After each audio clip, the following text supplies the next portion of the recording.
What is up, guys and girls? Dodderz HD here, and I know if you watched my last video that I promised you a gameplay video today, but that hasn't happened, and there is a main reason for why that hasn't happened. Is I've got up super duper early today, which is Thursday. I know I'm releasing this video on Friday, but I'm recording this today on Thursday, just to play some Battlefield 1 for you guys, just to get some good content, and I was planning on making a video with the title of "Is Battlefield 1 better than Call of Duty?" But unfortunately that hasn't happened because they did actually shut the beta down quite fast. I mean, I knew they were shutting it down today, but it was quite fast. I expected it to be on until like midnight today, but that's not the case. So I've decided to grab some gaming news for you, and I thought that we would go through some of that today. So if you guys don't know already, they have released a trailer of the new PlayStation Pro. They're calling it PlayStation 4 Pro. So they were going to originally call it PlayStation 4.5 or PlayStation Neo, but they have now decided to go along with the lines of PlayStation Pro, which is actually, I mean, it does sound good. Obviously, the release date is due to be, I think, November. So anytime in November. They haven't actually yet to tell us when exactly it's going to come out, but it will be in November. And obviously it is the main rival to the new Xbox One S, which offers 4K gaming. So we'll go through some of the specifications of this new console. I mean, it does look pretty awesome, I'm not going to lie. If you, I'm going to show you now anyway, but if you head over to www.playstation.com and click on PlayStation 4 and then go on to PlayStation 4 Pro, it comes up with a lot of the specifications of this new console. So, obviously it now has 4K compatibility. The game, I'll read you what it says here. So, power. Games explode into life with intense graphics and incredibly lifelike detail thanks to increased power under the hood. The speed. The action becomes faster, smoother, and more explosive with crystal clear movement from faster and more stable frame rates. Basically, they've put a better graphics card in it. I haven't actually researched into what graphics card they probably put into this, but the idea is that the processing speed as well is a lot better. So it is going to be a lot smoother than the PlayStation 4, even though I have no problem with the PlayStation 4 anyway. But there are a couple of specifications which we're going to go into in a minute, which I do have my eye on.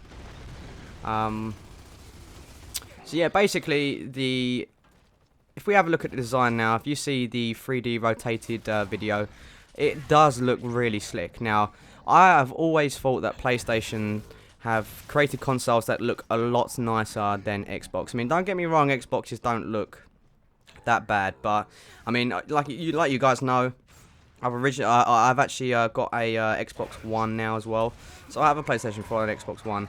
Definitely looking at both of them, I would say the PlayStation 4 looks a lot nicer and a lot slicker than the Xbox One. To me, the Xbox One is quite, well, it's not quite big, it's massive, it's chunky. I mean, the front of the design looks nice, but it's just a really chunky console, and that is not what you always want. Whereas the PlayStation 4 is nice and slick. You've got the blue LED lighting that comes on. Overall, it just looks a lot nicer, I think. But obviously, they've released the Xbox One S, so that's got rid of a lot of the problems that I've just stated, because obviously the console is a lot smaller and more compact. However, it still does have the original Xbox One look, just a lot smaller. Whereas, in my opinion, if you have a look at this 3D rotated picture that I'm going to put on the screen now, the PlayStation 4 Pro, it looks awesome. Like, again, they've gone for a very similar style to the original PlayStation 4, with its slickness. You can see here the blue LED lighting. However, it to me, especially at the front, it looks awesome, because it looks like it's either, you know, it looks like there's two PlayStations together. Like, it does look really nice, like the sort of 3-layer look. It looks really slick. I think it's also just the shape as well. It's more like bladed, which I do like. So let's go into what they have put in their description of the console. So they have said, next level gaming. With a 4K TV, PlayStation 4 games deliver unprecedented visual precision, such as 4K quality resolution to give remarkable clarity down to the tiniest detail, along with stunning, vibrant HDR colours. Your adventures will burst into life with unbelievable vibrancy. So yeah, I mean, when I get to try this console, I can't wait. Actually, I definitely will make a video on it. But so yeah, they've made it smoother. But realistically, the release of this console is obviously to rival the Xbox One S, and it is really only for people that have 4K TVs. I mean, I do have a 4K TV, so for me, that's going to be perfect. So when I do eventually get it when it's released, it's going to be perfect for me because I've got a 4K TV. But people without a 4K TV, I'm not. I mean, yes, you will have extra benefits. Don't get me wrong. Like obviously, like they said, the console hopefully will be a lot smoother, frame rates will be a lot better, and some of the specifications, which I'm about to go into in a minute, will definitely do you some justice. However, if you don't have a 4K TV, I mean, that's what the console really is designed to do, to be fair. That they've released this console just for the 4K capabilities, really. So let's have a look at some of my favourites when it comes to specifications. Okay, so this new console will have a 180p share play ability. So that is also when you're going to be recording your videos via the PlayStation function.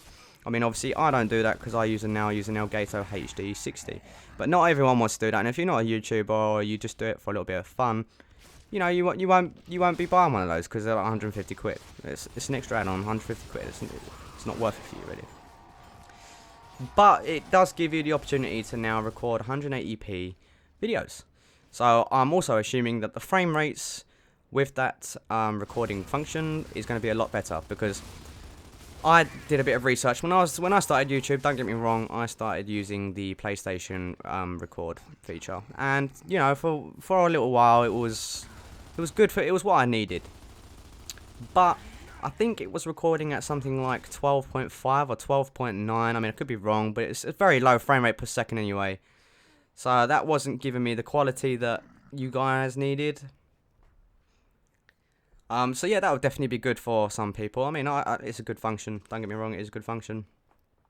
They've now decided that they're going to, obviously because they've put the 180p share play in, then you can put 180p remote play as well. So you can stream games to your compatible devices. Now, that sounds pretty awesome. Not gonna lie, guys, that does sound pretty awesome. One of the other functions is enhanced Wi-Fi. So you can choose from 2.4 gigahertz and 5 gigahertz modes to support your broadband speeds. So obviously, guys, if you have a new internet modem, then I know I've got a brand new Virgin Media one, and it supports both 2.4 gigahertz and 5 gigahertz. So not a lot of devices at the moment do support 5 gigahertz, but when they release this, it will support 5 gigahertz. So that would be pretty awesome when you're gaming. Like, your connection speed, it'd be amazing. It would honestly be amazing. So anyway, guys, that's the end of the discussion of this. Don't forget that it's being released in November. I'm pretty sure within this month or so they will give you an exact date in November when it's being released. I'm really psyched for it. It does look awesome. I definitely will be getting it to replace my PlayStation 4. So yeah. Before I end the video, I would just like to say that if you are a Comedy Shorts Gamer fan, I'm a massive Comedy Shorts Gamer fan, you would have seen recently that he was in quite a severe car accident, like quite a severe. And you guys are really lucky that you came away with the injuries that you had and it wasn't your life. I mean, I know how it feels like. I've had a couple of motorcycle accidents myself, one of them in which that I was really lucky to walk away from. So I know what it's like, and seeing the state of your car in one of your videos, honestly, it was shocking. Like, you guys are so lucky, but I'm glad that you're okay. So this is a shout out to you, man. I hope you get well soon, and be careful when you're driving. So guys, if you enjoyed the video, don't forget to smash a thumbs up, subscribe to my channel for further content, and I'll see you guys on Monday for my next video. See you then.